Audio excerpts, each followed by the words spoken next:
12వ అధ్యాయము మొదటి 3 వచనం.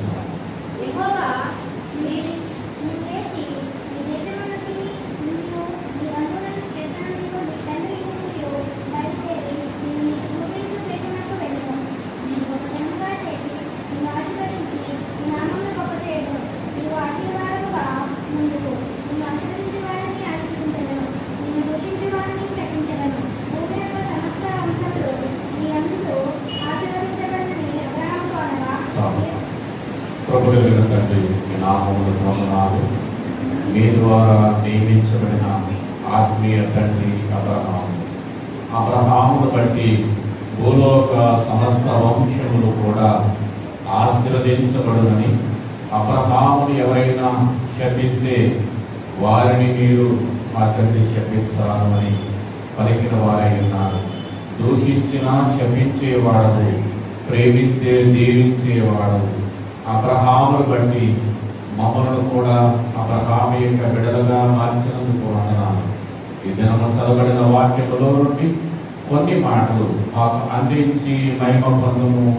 సమస్త మానవాడికి సకల జీవులకు తండ్రిగా పరలోకమందున్న యేసు నామములో ప్రార్థించి వేడుకొంచున్నాము తండ్రి. ఆమేన్.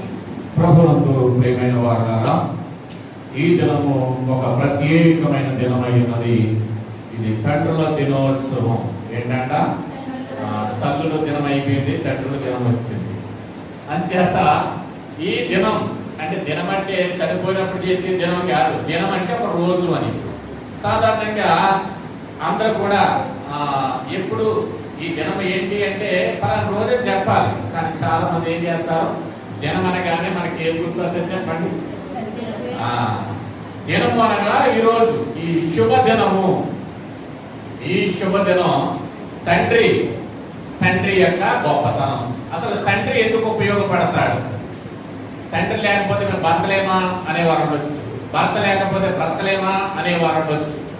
కానీ బైబిల్ గ్రంథం చెప్తా ఉంది, యేసుక్రీస్తు ప్రభు వారు అంటున్న మాట శిష్యులైన వారికి ప్రార్థన నేర్పమన్నప్పుడు ప్రభు అన్నారు, మత్తయి సువార్త, పరలోకమందున్న మా తండ్రి. ఆయన నరుడిగా భూలోకానికి వచ్చాక కూడా యేసు ప్రభువారు అన్న మాట ఏంటి? పరలోకములో అందరి కొరకు ఒక తండ్రి ఉన్నాడు. ఆ తండ్రి అందరికి నమ్మకమైన తండ్రి, ప్రేమించే తండ్రి, శిక్షించే తండ్రి. తండ్రి ఏం చేస్తాడు? కోపం వస్తే పడతాడు, జాలొస్తే ఎత్తుకొని ముద్దాడతాడు. నిన్ను మునిమ వచ్చే వరకు ఎత్తుకొని వాడను నేనే. తండ్రి కుమారుని ఎప్పటివరకు ఎత్తుకుంటాడట? ముసలి దగ్గరకు వచ్చేసినప్పుడు ఏం చేస్తాడు? తండ్రే, కొడుకు కొడుకే. కాబట్టి ఇక్కడ మీరు ఈ దినమందు ఆలోచన చేస్తే పరలోకములో దేవుడు మనందరికి ఏమై ఉన్నాడు అంటే తండ్రి అయి ఉన్నాడు. దేవుడు ఏమై ఉన్నాడు? తండ్రి అయి ఉన్నాడు. ఆ దేవుడు మరలా తన పోలిక చొప్పున తన స్వరూపమందు ఒక మనుష్యుని చేశాడు. ఆ మనుష్యుడే ఆదాము. ఆదాము అందరికీ తండ్రి. మనుషులందరికీ తండ్రి ఎవరు చెప్పండి? ఆదాము. ఆది మానవుడు ఆదాము. ఆయన కూడా ఏమై ఉన్నాడంటే తండ్రి అయి ఉన్నాడు. ఈ తండ్రి తన భార్య మాట విని దేవుని మాటను నిర్లక్ష్యం చేయడాన్ని బట్టి, భార్య మాట విని పరమ తండ్రి యొక్క మాటను నిర్లక్ష్యం చేయడాన్ని బట్టి ఈ భూమి ఏం చేయబడిందంటే శపించబడింది. ఆదామును బట్టి 3వ అధ్యాయం ఆదికాండము 17వ వచనములో, ఆదామా నిన్ను బట్టి ఆయన ఎవరు? తండ్రి అయిన దేవుడు తన రూపంలో చేసుకున్న ఆది మానవుడైన ఆదాముతో, ఆదామా నీవు నీ భార్య మాట విని నేను నీకు చెప్పిన మాట మర్చిపోయావు, నేను తినవద్దన్న పండు తిన్నావు కనుక నీ నిమిత్తం నీ గురించే ఈ భూమిని నేను ఏం చేస్తున్నాను తెలుసా? శపిస్తున్నాను. భూమిని దేవుడు ఆదాము అవ్వను బట్టి ఏం చేశాడు? శపించాడు. లేదంటే భూమి శాపం లేదు. కానీ ఎందుకు వచ్చిందంటే దేవుని మాట వినకపోవడాన్ని బట్టి ఆది మానవుడు మన ఆది తండ్రి అయిన ఆదామును బట్టి ఈ భూమి శపించబడింది. ఇప్పటి వరకు ఏ శ్రమ లేకుండా బ్రతికిన ఆదాము ఇప్పుడు శ్రమ పడవలసి వచ్చేను. ఆదామును బట్టి మగవారందరూ, తండ్రులుగా ఉన్న వారందరూ కూడా ఇక్కడ దేవుడు అంటున్నాడు ఆదాముతో, నీవు మరలా చనిపోయే వరకు, అంటే నేలను చేరు వరకు అన్నాడు. అంటే ఏమవుతుంది? నేల ఎప్పుడు చేస్తాం? చనిపోయిన తర్వాత. ఇప్పుడు నేలను చేరు వరకు నీవు బ్రతుకు కాలం అంతా చెమట వచ్చి కష్టపడి పని చేసి ఆహారం తినాలి. అంటే మగవాడే కదా కష్టపడాలా, తెలియట్లేదా అంటారు చాలా మంది. మగవారు ఏం చేయాలా? కష్టపడాలి. అయితే ప్రభునందు ప్రియమైన వాళ్ళారా, సాధారణంగా మీరు గమనిస్తే భార్య భర్తలు తల్లిదండ్రులను మీరు లోకంలో చూస్తే తండ్రి గొప్ప తల్లి గొప్ప అంటే ఏం చెప్తారు మీరు? తండ్రిది ఏముందండి, అంత మా తల్లిదే అని చెప్పేవారు ఉంటారు. తండ్రిది ఏముంది? తండ్రిది ఏం లేదా, ఇదంతా మా తండ్రి గారి కష్టాలు చెప్పేనండి, మా తండ్రిని బట్టి మేమంతా అనేవారు కొంతమందే ఉంటారు. అందరూ తల్లికి ఓటేస్తారు కానీ తండ్రికి ఓటేయకపోవచ్చు. కానీ కనబడిన శ్రమ అంతా తండ్రిది, శ్రమ పడే తత్వము తండ్రిది. తండ్రి లేకపోతే బిడ్డలైన వారు అనాథలైపోతారు. తండ్రి లేకపోతే పోషణ ఉండదు. తండ్రి లేకపోతే ఏముండదు? తినడానికి తిండి ఉండదు. కనుక తండ్రి లేకపోతే సంరక్షణ ఉండదు, అంటే కాపుదల. ఇక్కడ చూడండి, తండ్రిని బట్టి ఏమున్నది అంటే గౌరవం ఉన్నది. తండ్రి లేడనుకోండి, ఆ బిడ్డలకు సాధన గౌరవం తగ్గుతుంది. మీరు ఎప్పుడైనా గమనించవచ్చు. ఎందుచేతంటే బైబిల్ చెప్తోంది, తండ్రిని బట్టి ఆశీర్వాదం, తండ్రిని బట్టి పోషణ, తండ్రిని బట్టి సంరక్షణ, అంటే కాపుదల కూడా ఎక్కడుంది? తండ్రిని బట్టి ఉన్నది. కాబట్టి ఈ దినమందు పితరుడైన అబ్రహామును బట్టి అంటాడు, నేను నిన్ను బట్టి సమస్త వంశములను ఆశీర్వదిస్తాను. భూలోకములో తండ్రులు ఉన్నారంటే అబ్రహామా నీలా ఉండాలి అన్నాడు దేవుడు. ఎలా ఉండాలంట? తండ్రి అయిన అబ్రహాము. ఈ అబ్రహాము తండ్రి పాత్రకు సరైన వాడు. తండ్రి దేవుని నమ్ముతాడు. ఎవరు నమ్ముతాడు? తల్లి నమ్మదా?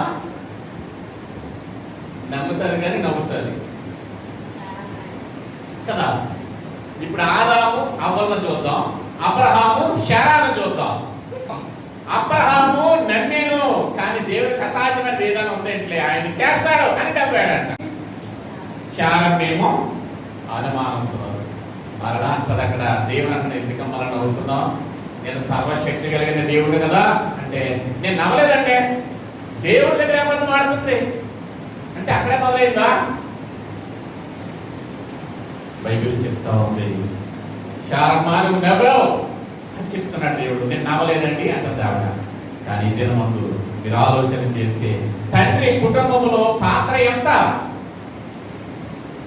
తండ్రి పాత్ర కుటుంబంలో ఎంత అంటే సముద్రములో అంత, ఒక బొట్టు అంత, చెమట బిందు అంత. తండ్రి యొక్క గొప్పతనం ఎంత? మీరు ఎక్కడికైనా వెళ్ళి చూడండి, మీరు ఎవరి పిల్లలం అంటే పలానా వారి పిల్లలం. తండ్రిని బట్టి అడ్రస్ కూడా కేరాఫ్ చేస్తూ ఉంటుంది. ప్రభునందు ప్రియమైన వాళ్ళారా, బైబిల్లో ఈ రోజు మనము శారీరక తండ్రుల గురించి, ఆత్మీయ తండ్రుల గురించి మనము ధ్యానించవలసిన వారం. శారీరక తండ్రి మనం ఏం చేస్తాడంటే పోషిస్తాడు. ఇక్కడ అబ్రహాము కూడా తన బిడ్డలైన వారందరినీ పోషిస్తూ వచ్చాడు. బైబిల్ గ్రంథంలో మీరు ఆలోచన చేస్తే యేసుక్రీస్తు ప్రభువు వారు లోకాసువార్త 19వ అధ్యాయంలోకి వస్తే అక్కడ 9వ వచనంలో అందుకు యేసు ఆ జక్కయ్య గారిని చూసి అన్నాడు, ఇతడును అబ్రహాము కుమారుడే. ఆ జక్కయ్య గారి తండ్రి ఎవరు? అబ్రహామా? ఆయన కంటూ తండ్రి ఉంటాడుగా. కానీ తండ్రులు ఎవరైనా, కేరా పట్రాస్ ఎవరైనా అంటే అబ్రహామే. అబ్రహాము బిడ్డలం మనం, అబ్రహాము సంతానం మనం. అందుకే ఒకసారి యేసు ప్రభు వారి గురించి ఆ యూదులైన వారు తర్కిస్తా ఉన్నప్పుడు, మా తండ్రి అయిన అబ్రహాం కంటే గొప్పవాడువా నీవు అన్నారు యూదులు. ఏమన్నారు? మా తండ్రి అయిన అబ్రహాము కంటే. అంటే యూదులందరికీ తండ్రి ఎవరు? అబ్రహామే. ప్రపంచం అందరికి ఆశీర్వాదకరమైన ఆత్మీయ తండ్రి ఎవరయ్యా అంటే అబ్రహామే. ఇప్పుడు అబ్రహామును బట్టి భూలోక సమస్త వంశములు ఆశీర్వదింపబడును. తండ్రిని బట్టి కుటుంబములకు ఆశీర్వాదము, తండ్రిని బట్టి కుటుంబములకు పోషణ, సంరక్షణ అని మనం చెప్పుకుంటా ఉన్నాం. అయితే ప్రభువుకు ప్రియమైన వారారా, తండ్రి ఈ కుటుంబానికి బాధ్యత వహిస్తాడు. అప్పు భారము భరిస్తాడు, ఎన్ని నిందలైనా భరిస్తాడు, అవమానాలు భరిస్తాడు, ఆనందాన్ని ఆస్వాదిస్తాడు. తండ్రి ద్వారా ఇక్కడ మనం ఆలోచించవలసింది, నేర్చుకోవలసింది ఒక ప్రముఖ సినీ యాక్టర్ ఆయన అంటాడు, ఎందుకో తండ్రి వెనకబడ్డాడు అన్నాడు. ఎందుకో తండ్రి అని వెనకబడ్డాడంటే వెనక పడిపోయాడని కాదు, తల్లి కంటే ముందు వరుసలో లేడు అన్నాడు. అంచేత కొన్ని సందర్భాల్లో తల్లి తండ్రిని గురించి మనము ఆలోచన చేస్తే, ప్రభువునందు ప్రియమైన వాళ్ళారా, ఈ దినమందు మనము అబ్రహామును గురించి సమస్త మానవాళికి ఆత్మీయ తండ్రిగా, విశ్వాసులకు తండ్రిగా మనకు కనబడతా ఉన్నాడు. అయితే ప్రభువునందు ప్రియమైన వాళ్ళారా, అబ్రహాము మనకు విశ్వాసమును నేర్పే తండ్రి, ఎలాగ విశ్వాసములు ఉండాలో నేర్పుతూ ఉన్నాడు. అయితే ఈ తండ్రి ఏం చేస్తాడంటే కుటుంబం యొక్క బాధ్యత కలిగి ఉంటాడు. ఏం కలిగి ఉంటాడు? కుటుంబం యొక్క బాధ్యత తండ్రి మీదే ఉంటుంది. అప్పు బాధ్యత అయినా, పిల్లల బాధ్యత అయినా, ఏ బాధ్యత అయినా ఎవరి మీద ఉంటుంది? తండ్రి మీదే సాధారణంగా ఉంటుంది అనే విషయమును మనము గుర్తించవలసిన వారమై ఉన్నాం. అయితే పౌలు గారు ఈ తండ్రి గారిని గురించి చాలా సంగతులు చెప్తూ వచ్చారు. కొన్ని విషయాలు మనము నేర్చుకుందాం. అపోస్తలుడైన పౌలు గారు గలతీయులకు రాసిన పత్రిక 6వ అధ్యాయము 6వ వచనాన్ని చూద్దాం. ఆ వాక్యోపదేశము పొందువాడు ఉపదేశించువానికి మంచి పదార్థములన్నింటిలో భాగమీయవలెను. ఇక్కడ చూడండి, నేను వాక్యోపదేశం చేస్తున్నాను, మీకు ఏం చేస్తున్న వాక్యాన్ని చెప్తున్నాను. మీరు ఇప్పుడు ఏం చేస్తున్నారో పొందుకుంటున్నారు. వాక్యం ఏం చేస్తున్నారు? మీరు తీసుకుంటున్నారు. ఇప్పుడు వాక్యము చెప్పుచున్నా నేను, వాక్యము పొందుకుంటున్న మీరు మంచి పదార్థములన్నింటిలో భాగమీయవలెను. ఇది ఒకసారి ఆలోచన చేయండి. మీరు మంచి పదార్థాలు ఏముంటాయి? పాస్టర్ గారికి ఇవ్వాలి, ఇద్దాం, చూద్దాం అనేవారు ఉంటారు, ఇచ్చేవారు ఉంటారు, ఎవరి వారు కూడా. కానీ పౌలు గారు అంటాడు, అమ్మ మీకు వాక్యము చెప్పి మీ యొక్క క్షేమము కొరకు, మీ వృద్ధి కొరకు ప్రార్థన చేస్తూ, మీ కొరకు ఆత్మీయ తండ్రిగా ఉన్న పాస్టర్ గారి కొరకు మీరేం చేస్తున్నారు అంటే, మీరు ఎలా చేయండి అని చెప్తా ఉన్నారు. ఏం చెప్తున్నారు? మంచి పదార్థములన్నింటిలో భాగమీయవలెను. మంచి పదార్థాల్లో ద్రవ పదార్థాలు ఇద్దామా, ఘన పదార్థాలు ఇద్దామా? ఏమా మీ ఏ పదార్థాలు అంటే మంచినీళ్ళు ద్రవ పదార్థం, ఘన పదార్థం అంటే బంగారము, వెండి, ఇంకా రకరకాల ఉన్న వస్తువులు. ఇప్పుడు మీరు ఏ రకంగా కష్టం, ఏ రకంగానో కష్టమా అంటే మీరు ఆలోచన చేసుకోవాలి. ఈయనంటాడు పౌలు గారమ్మ, మీరు వర్తిల్లే కొలది. అక్కడ ఏమవ్వాలి? మీరు వర్తిల్లుతున్నారు. వర్ధిల్లే కొలది మంచి పదార్థములన్నింటిలో మీరు ఏమివ్వాలి? భాగమీయవలెను అంటాడు. ఫిలిప్పీయులకు రాసిన పత్రిక 4వ అధ్యాయం 18-19 వచనాలు. అమ్మా మీరు ఇచ్చిన వాటిని బట్టి పౌలు గారు అంటున్నమాట. సంఘం ఏం చేసిందంట? పౌలు గారి యొక్క అవసరాలన్నీ తీరుస్తుందంట. పౌలు గారికి ఏమున్నాయి అవసరాలు? అయ్యో, పౌలు గారికి అవసరం, పాస్టర్ గారికి ఏమన్నా అవసరం ఉంటుందమ్మా? ఈ పౌలు గారికి అవసరాలు ఏమిటంటే, అమ్మా నేను మీకు పాస్టర్ గారినే కానీ నేను అద్దెంట్లో ఉంటానమ్మా. మరి అద్దెలు ఎవరు? అద్దెంట్లో అద్దె కట్టుకోవాలి కదా. నేను సేవ చేస్తున్నాను, నేను మీకు వాక్యం చెప్తున్నాను, నేను నా దేవుడి కొరకు ప్రయాస పెడుతున్నాను, కానీ నాకు అవసరాలు ఏం తీరట్లా అని ఏమంటున్నాడంటే, ఎమ్మని చెప్పాడు కనుక సంఘం ఇవ్వడం మొదలు పెట్టిందంట. ఇప్పుడు సంఘం ఇష్టే కొలది, అంటే అపోస్తల కార్యములు 28వ అధ్యాయం చివరిలో అంటాడు, నేను పూర్తిగా 2 సంవత్సరములు అద్దె ఇంట ఉంటేని. ఎక్కడున్నాడంట పౌలు గారు? ఎక్కడున్నారు? అంత గొప్ప పాస్టర్ గారు అద్దెంట్లో ఉండి కూడా ఏం చేశాడు? సేవ చేశాడు. ఇప్పుడు కొన్ని సందర్భాల్లో మనం చూస్తే పాస్టర్ గారు అద్దెంట్లో ఉంటారా, సొంత ఇంట్లో ఉంటారా? అయ్యో, ఎవరి స్థాయిని బట్టి వాడు ఉంటారా? ఇప్పుడు పౌలు గారి స్థాయి కంటే నా స్థాయి చాలా చిన్నది, చెప్పుకోవడం కూడా కష్టమే. ఆయన స్థాయి ఎంత అంటే, అపోస్తలుడైన పౌలు గారి యొక్క స్థాయి ఎంత చెప్పలేనంత. ఆయన స్థాయి ఇంకా ఎవరో చెప్పలేదు. ఎందుకు అంటే ఆయన చెప్పాడు, నేను క్రీస్తును పోలి నడుచుకున్నట్టు మీరు నన్ను పోలి నడుచుకోండి. అంటే యేసు ప్రభువు వారు ఆయనతో సమాన స్థాయి నాకు ఉంది అని ఆయన మాటలో చెప్పాడు 11వ అధ్యాయంలో.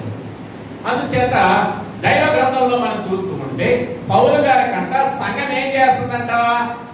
సహాయము చేయుట, కానుకలు ఇచ్చి ఆత్మీయ తండ్రిని ఆదుకొనుట. ఆత్మీయ తండ్రికి ఏం చేస్తున్నారు వీళ్ళు? అమ్మా మీరు మీకు కలిగిన వాటిని నాకు అర్పణగా తెస్తున్నారు, వీటన్నిటిని బట్టి నాకు సమృద్ధిగానే ఉంది. దేవుడిచ్చిన మట్టికి దేవుడు మీ ద్వారా నాకు ఏమిచ్చాడు? ఆత్మీయ స్థితి ఇచ్చాడు, ఆహారం ఇచ్చాడు, కావలసినవన్నీ దేవుడు మిమ్మల్ని బట్టి నాకు ఇస్తూనే ఉన్నాడు. నాకు సమృద్ధి ఉన్నది. ఒక సంఘ కాపరి సంఘంలో వచ్చి ఏమంటున్నారు చెప్పండి? ఇప్పుడు అమ్మా నా వరకు నాకు చాలా సంతోషంగా ఉంది, దేవుడు మీకు ఇస్తున్నాడు, మీరు నాకు ఇస్తున్నారు కనుక సంఘమును బట్టి సేవకుడికి లేక ఆత్మీయ తండ్రికి ఏముండాలంటే ఆనందము ఉండాలి. ఏముండాలి? ఆనందం ఉండాలి. అయితే ఇదే పౌలు గారు అంటాడు, ఒక సంఘం గురించి ఒక సంఘానికి కాడికి వెళ్ళి అయినా, అమ్మా నేను మీకు ఎన్నిసార్లు చెప్పినా మీరు పాత పద్ధతిలో వెళ్ళిపోతున్నారు, నేను ఇన్ని పర్యాయాలు ఇన్ని బోధలు చేసినా ఒకడు మీకు మరలా బోధింపవలసి వచ్చాను. అంటే ఏమైపోయారు? వీళ్ళు బోధ విన్నారు కానీ నేర్చుకున్నారు కానీ మారిన వారిని గురించి అన్నమాటది. అయితే మారిన వారిని బట్టి ఆయన ఏం చేస్తారు చెప్పండి? సంతోషించుట. పౌలు గారు సంఘమును బట్టి ఏం చేస్తున్నారు? సంతోషించుట. అంతేకాకుండా ఇక్కడ మనం చూస్తే 1 తిమోతి పత్రిక 6వ అధ్యాయం 19వ వచనం,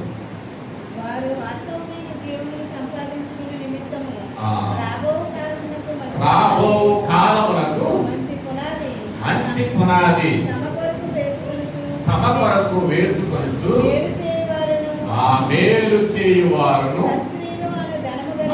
సత్క్రియలు అంటే మంచి పనులు. మంచి పనులు ఏం చేస్తారు వాడు? సత్క్రియలు అనే ధనం. ఇక్కడ చూడండి, ఆ క్రియలు ఎలాంటివి అంటే మంచి పనులు చేస్తూ దేవుడి సేవకు ఉపయోగపడుతున్నట్లు మనము చూడవచ్చు. కానీ ఇక్కడ పౌలు గారి మాట ఒకసారి మనము ఆలోచన చేయగలిగితే, గలతీ రాసిన పత్రికలో 4వ అధ్యాయం 11 నుండి 15 వచనం ఖచ్చితంగా మనం చదవాల్సింది.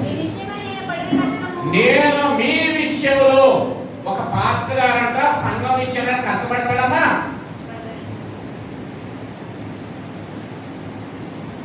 ఒక సేవకుడు సంఘం గురించి ఎప్పుడన్నా కష్టపడతాడా? ఉపవాసం ఉంటాడా? వాడు చెప్పిన పని జరిగే వరకు ప్రార్థన చేస్తూ ఉంటాడా? చేయడా? అయితే ప్రభువునందు ప్రియమైన వాళ్ళారా, అమ్మా మీ విషయంలో చాలా కష్టపడుతున్నాను, ఉదయాన్నే లేస్తున్నాను, మీ కొరకు ప్రార్థన చేస్తున్నాను, మీరు అనుకున్న కార్యము జరగాలి. అందుచేత నేను మీ విషయంలో ఏం చేస్తున్నాను? నేను మీ విషయంలో ఆ కార్యములు జరిగే వరకు మీ అందరి నిమిత్తము నేను శ్రమ పడుతున్నాను.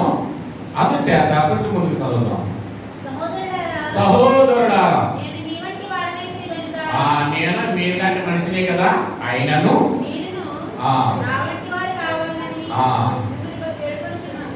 నేను మీలాంటి వారు అంటే నేను మీలాంటి మనిషిని, కానీ మీరు నాలా ఉండాలి.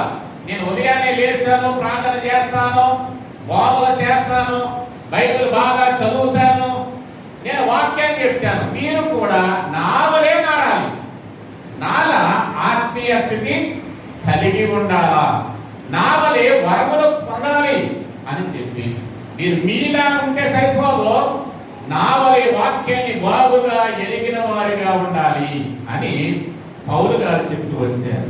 అయితే ఆయన ఇంకా ఏమంటాడు తెలుసా? అమ్మ నీ విషయంలో లేక మీ విషయంలో నేను ముందు చదవాలి, మీరు నాకేం చేయలేదు. అమ్మా వింటున్నారా మీరు? సంఘం అంట సేవకుడికి ఏం చేయలేదు. మీరు ఎవరు చేయనట్టే లెక్క, ఎవరన్నా చేసి కూడా ఉన్నారా? ఉండొచ్చేమో, కానీ ఆయన అంటాడు అమ్మా మీరెవరు నాకు అన్యాయం చేయాల, మీరందరూ కూడా ఏం చేశారు? నాకు న్యాయమే చేశారు అని చెప్తూ ఇంకా ముందుకి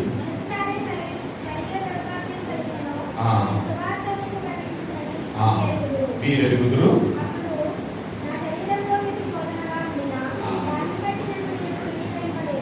ఇక్కడ చూడండి, పౌలు గారి కంట కొంచెం నీరసం బలహీనతలు వచ్చాయంట. పాస్టర్ గారి పని అయిపోయింది, ఇంకైనా మనకు పని అవ్వదు. పాస్టర్ గారు ఏం చేద్దాం? ప్రార్థన చేయమంటే చేయకపోతున్నాయి కంట. ఇంతకు ముందు బాగా చేసేవాడు, ఇప్పుడేం చేయట్లేదు. పాస్టర్ గారికి ఏమొచ్చాయి? బలహీనతలు వచ్చాయి. పౌలు గారికి ఏమొచ్చాయంట? అమ్మా నాకు చాలా బలహీనం, ఇప్పుడు నాకు వస్తున్నాయి, కళ్ళు కనపడతలేదు, చెవులు కనపడతలేదు అన్న బలహీనతలు, శారీరక బలహీనత. వయసు పెరిగే కొద్ది ఏమవుతాయి? బలహీనతలు వస్తాయి. మనిషి అన్నాక ఏదో ఒక బలహీనత ఉంటుంది. వయసు పెరిగే కొద్ది శరీర బలహీనత కూడా ఉంటుంది. పాస్టర్ గారికి నేను అనగా చెప్పాను రమ్మని, ప్రార్థన చేయమని, రాలేదు. ప్రార్థన చేయమన్నా చేయలేదు, రాలేదు. ఇలాగా కొన్ని నేరాలు వేసేవారు ఉంటారు. సర్లే ఆయన ఎందుకో మనలాంటి మనిషే కదా, ఆయనకు కూడా ఏదో బలహీనత ఉంటారు కదా అని మీరు నన్ను అర్థం చేసుకున్నారు అంటున్నాడు అక్కడ సంఘాన్ని. అంటే సంఘము కూడా ఆత్మీయ తండ్రిని ఏం చేయాలి? అర్థం చేసుకోవాలి.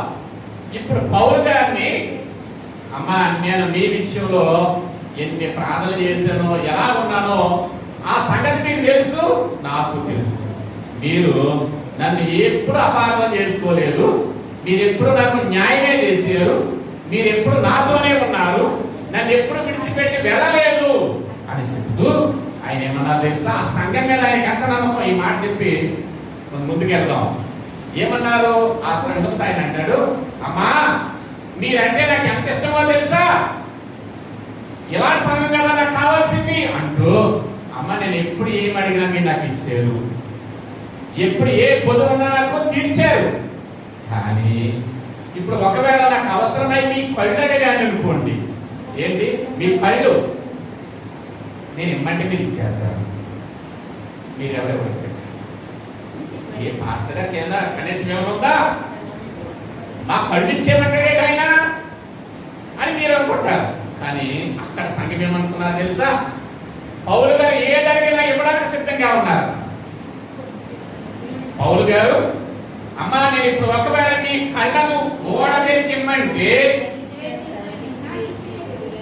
మీరు నాకు ఇప్పుడు మీ కళ్ళు కూడా పీకి లేక తీసి నాకు ఇవ్వడానికి సిద్ధంగా ఉన్నారు. ఇది కదా సంఘం అంటే. సేవకుడు ఒక సంఘాన్ని గురించి ఏం చెప్తున్నాడు? సాక్ష్యం చెప్తున్నాడు. ఈ సంఘం ఏం చెప్తుంది? సాక్షినే చెప్పింది. అయ్యా మీ బలహీనతలో మేము విడిచిపెట్టాము, మీరు ఎలా ఉన్నా మిమ్మల్ని బట్టి మేము వాక్యానుసారంగా ఎలా ఉన్నాం, మీ ప్రార్థన బట్టి ఈ రోజు ఎలా ఉన్నాం అని సంఘం సాక్ష్యం చెప్తే ఇప్పుడు ఈయన సాక్ష్యం చెప్తున్నారు ఆ సంఘాన్ని గురించి ఏమని, అమ్మా మీరు ఒకవేళ నాకు అవసరమయ్యి మీ కళ్ళు ఇమ్మంటే ఆ కళ్ళు కూడా తీసేసి నా కొరకు ఇవ్వడానికి మీరు సిద్ధంగా ఉన్నారు.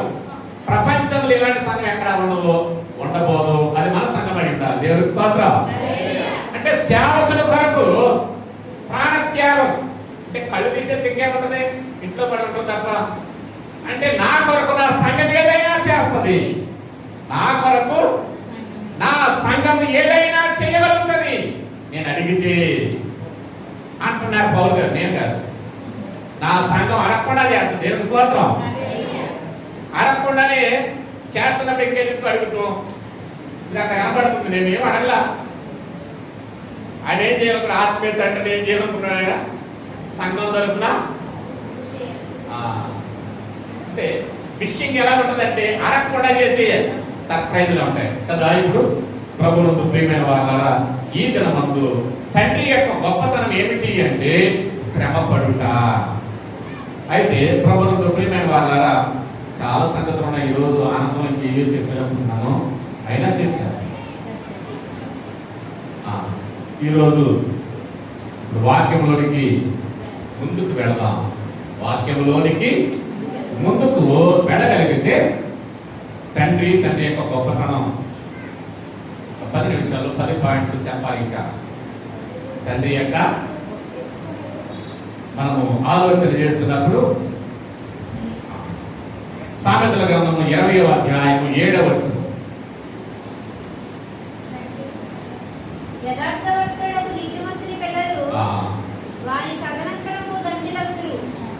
నీతిమంతుడు, మీ తండ్రి నీతిమంతుడైతే పిల్లలు కూడా ఏమవుతారంట, నీతిమంతులు ఆశీర్వాదకరంగా వారు జీవించగలుగుతారు. అంటే అద్భుతమైన లేక ఆదర్శవంతమైన నడవడిక. తండ్రి ఏం చేస్తున్నాడు, కొడుకు అదే చేస్తాడు. అమ్మా వింటున్నారా? తండ్రి ఏం చేస్తే కొడుకు కూడా అదే చేయడానికి ఇష్టపడతాడు. తండ్రి ఆదర్శవంతమైన నడవడిక కలిగి ఉన్నాడు. మంచిగా ఉంటే అతని కొడుకైనా కూతురైనా ఇంకెవరైనా ఏం చేస్తారు, తండ్రిని బట్టి సంతోషిస్తూ మా తండ్రి వలె నడవాలి దేవుని సన్నిధికి అని అనుకుంటాడు. అందుచేత అది బైబిల్ గ్రంథంలో మనం చూస్తే తండ్రి మాటల ద్వారా పిల్లలైన వారికి భక్తి కలుగుతుంది. తండ్రిని బట్టి పిల్లలకి ఏం కలుగుతుంది, భక్తి కలుగుతుంది. ఉదాహరణకు యెహోషువ గ్రంథంలో ఆయన అంటాడు, నేను నా ఇంటి వారును యెహోవాను సేవించెను. యెహోషువ అంటాడు 24వ అధ్యాయం 15వ వచనం అనుకుంటా. అక్కడ చూడగలిగితే నేను నా ఇంటి 15, 24 అంటే 24 ఒకసారి చూస్తే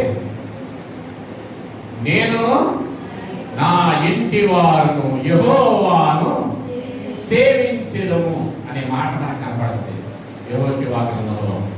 అందుచేత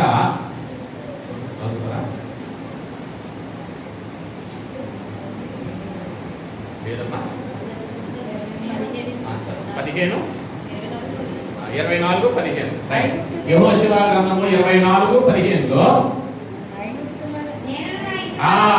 ఇక్కడ తండ్రి అంటున్నాడు ఏమనంటే తన భార్య బిడ్డలతో అంటున్నాడు, యెహోషువనే తండ్రి, నేను నా ఇంటి వారు నా దేవుని సన్నిధిలోనికే వెళ్తాం, నా దేవుడి దగ్గరికే వెళ్తాం. మీరు ఎవరన్నా రాగలిగితే రండి, లేదంటే మీ ఇష్టం. ఈ తండ్రి ఏం చెప్తున్నాడంటే సమాజం అంతటికి ఒక మార్గదర్శిగా కనబడతా ఉన్నాడు. ఈ తండ్రి దేవుని ఎడల నమ్మకమైన వాడు, దేవుని కొరకు నమ్మకమైన పని చేసేవాడు ఎవరై అంటే తండ్రి. అయితే ప్రభువునందు ప్రియమైన వారారా, రెండవదిగా మనము ఆలోచన చేస్తే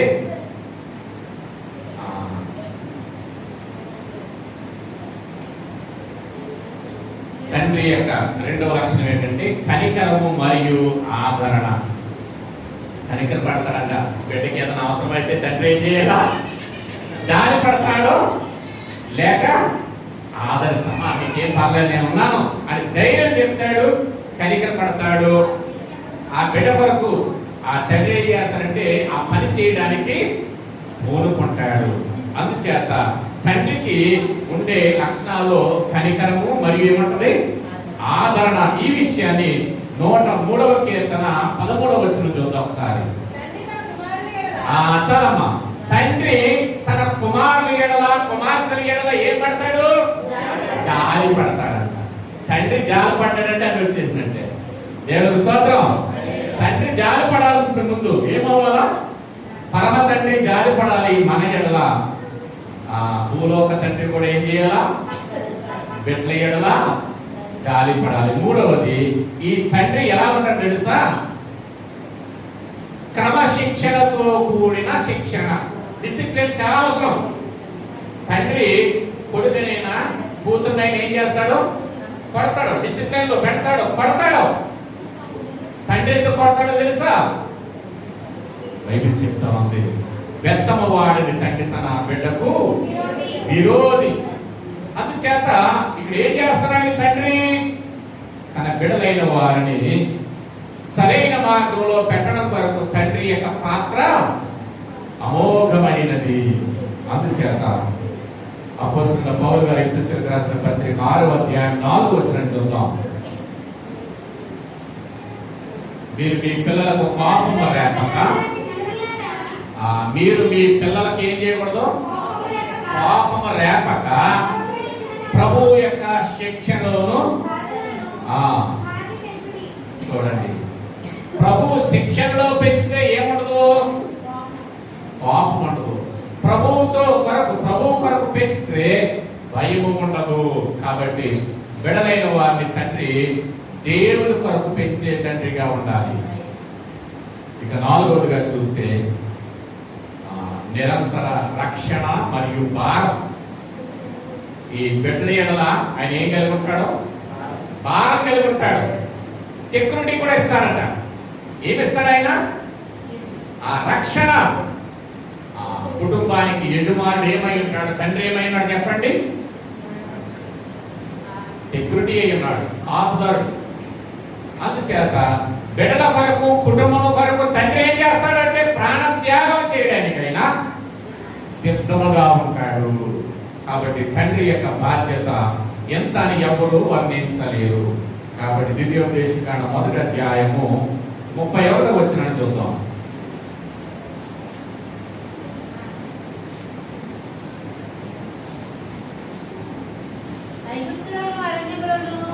ఐగుప్తులోను అరణ్యములోను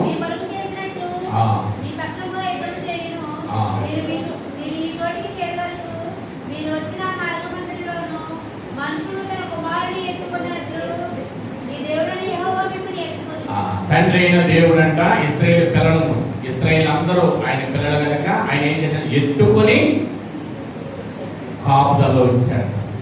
తండ్రి ఏం చేస్తాడు? తల్లి ఎత్తుకోలేకపోవచ్చు ఎక్కువసేపు. కానీ తండ్రి ఏం చేస్తాడు తెలుసా? భారం కలిగి బాధ్యతతో నడుము కట్టుకొని గడలు పెంచుతాడు తండ్రి. తండ్రికి ఏముంది? స్వార్థం ఉండదంట. తండ్రికి ఏముండదు? నిస్వార్థంగా పనిచేసేవారు ఉంటే వాళ్ళే తండ్రులు. ప్రభువును ప్రియమైన వాళ్ళారా, దైవ గ్రంథంలో మనం ఆలోచన చేస్తే 5వదిగా ఆ కుటుంబం అంతా తండ్రికి ఎలా ఉండాలంటే తండ్రికి సంతోషమిచ్చేవారిగా ఉండాలి. బిడ్డలు తండ్రికి సంతోషమిచ్చేవారిగా ఉండాలంట. తండ్రిని సంతోష పెట్టే బిడ్డలు, అది శారీరక బిడ్డలైనా కావచ్చు, ఆత్మీయ బిడ్డలైనా కావచ్చు, తండ్రికి ఎలా ఉండాలంటే సంతోషాన్ని ఇచ్చేవారిగా ఉండాలి అంటాడు. సామెతల గ్రంథము 23వ అధ్యాయంలో 24వ వచనం చూద్దాం.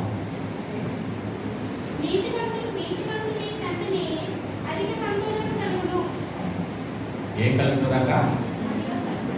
నీతిమంతునికి ఆ తండ్రికి ఎలా ఉంటుందంటే సంతోషం కాదు, అధిక సంతోషం. నీతిమంతుడుగా నీ ఉండగలిగితే నీ బిడ్డలు ఎలా ఉంటారు తెలుసా? అధిక సంతోషాన్ని ఇచ్చేవారిగా. 23, 24 విగ్రహమా? 6వది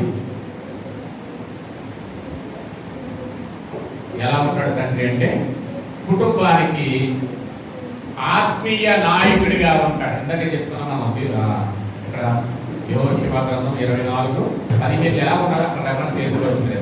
కుటుంబానికి ఆత్మీయ నాయకుడు. కుటుంబానికి ఎలా ఉంటాడు ఈయన? నాయకుడిగా, ఆత్మీయ నాయకుడిగా ఉంటాడు. కొరింథీ పత్రిక 10వ అధ్యాయంలో కూడా కొర్నేలి కూడా తన కుటుంబానికి ఎలా ఉన్నాడు? ఆత్మీయ నాయకుడిగా ఉన్నాడు. నాయకుడిగా బాధ్యతతో పనిచేసేవాడు తండ్రి. బాధ్యతతో పనిచేసేవాడు కుటుంబంలో. తర్వాత 7వదిగా మనం చూడగలిగితే ఈ తండ్రి ఏంటి తెలుసా? సామెతల గ్రంథం 4వ అధ్యాయం 1వ వచనం చూస్తే దైవిక సందేశాన్ని ఇచ్చేవాడిగా ఉండాలంట.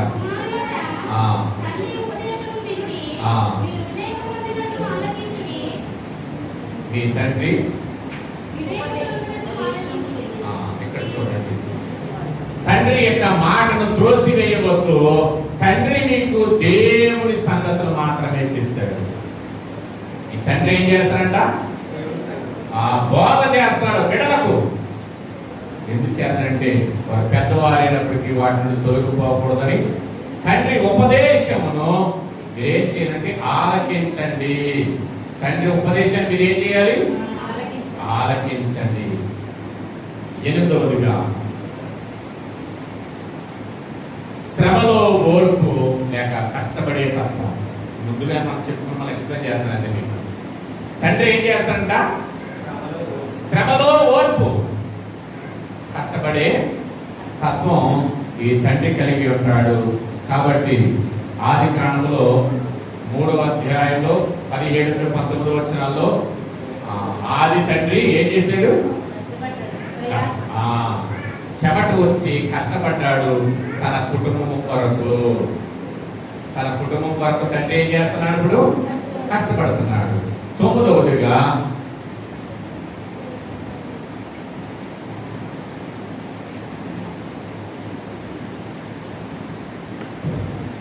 తండ్రిని ఘనపరిస్తే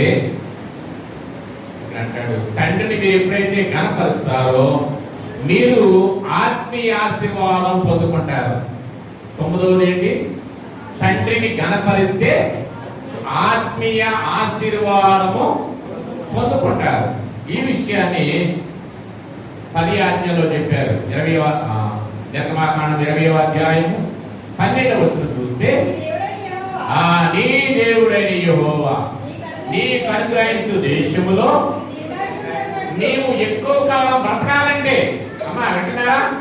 నీవు దీర్ఘాయుష్మంతుడు అంటే ఎక్కువ కాలం నేను బతకాలి అనుకునే ప్రతి వారు కూడా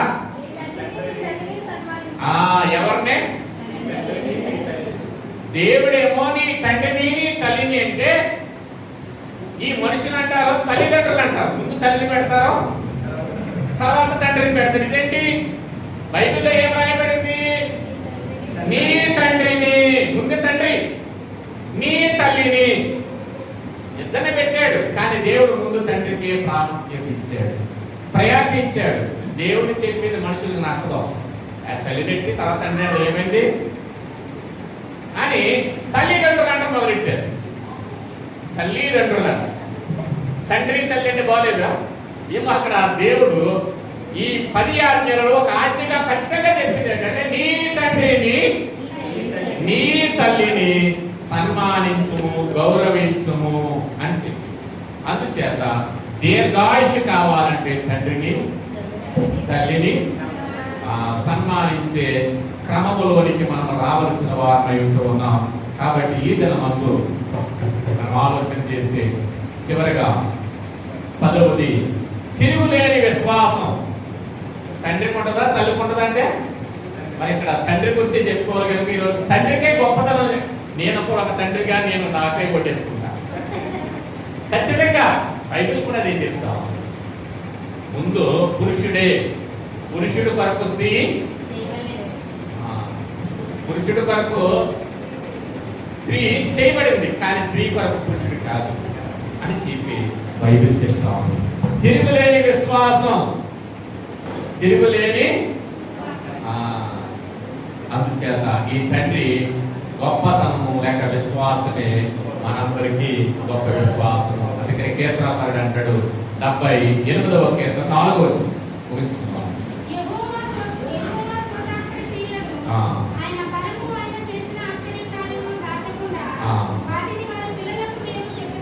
చాలమ్మా. తండ్రి అయిన దేవుడు చేసిన అద్భుత ఆశ్చర్య కార్యాలు 78వ కీర్తన 4వ వచనం అంటాడు. ఆయన మా కొరకు చాలా కార్యాలు చేశాడు. మా నాన్నగారు మా కొరకు చాలా కష్టపడ్డాడు. ఆత్మీయంగా చాలా మమ్మల్ని పెంచాడు, మమ్మల్ని పోషించాడు, మేము ఉండడానికి ఇల్లు కట్టాడు, మా పెళ్లి చేశాడు. ఆయన శ్రమ పడ్డాడు తప్ప సుఖపడలేదు. ఎందుకు పడలేదు అంటే తండ్రి దేవుడే చెప్పాడు, ఆదామా నీకు సుఖం లేదే, నీ జీవిత కాలం అంతా ఏం చేయాలా? శ్రమపడి ఆహారం తిను, శ్రమపడి భార్యను పోషించు, శ్రమపడి పిల్లలు పోషించు, శ్రమపడి నాకు ప్రార్థించు. ఆత్మీయ జీవనములో తండ్రి యొక్క పాత్ర అమోఘమైనది. ఎంత అని వర్ణించలే. మా నాన్నగారు మా కొరకు చాలా చేశారు అని ప్రతి బిడ్డ కూడా ఆలోచించాలి. అట్టి భాగ్యము తండ్రి మనకెల్లరికను పరమ తండ్రి అనుగ్రహించును గాక. కృప కలిగిన తండ్రి విన్న వాక్యాన్ని నా యొక్క హృదయంలో భద్రపరచండి. ఈ వాక్యముతో మమ్మల్ని నింపుమని సమస్త మానవాళికి సకల జీవులకు తండ్రి అయిన యేసు నామమందు ప్రార్థించి వేడుకొనుచున్నాము తండ్రి.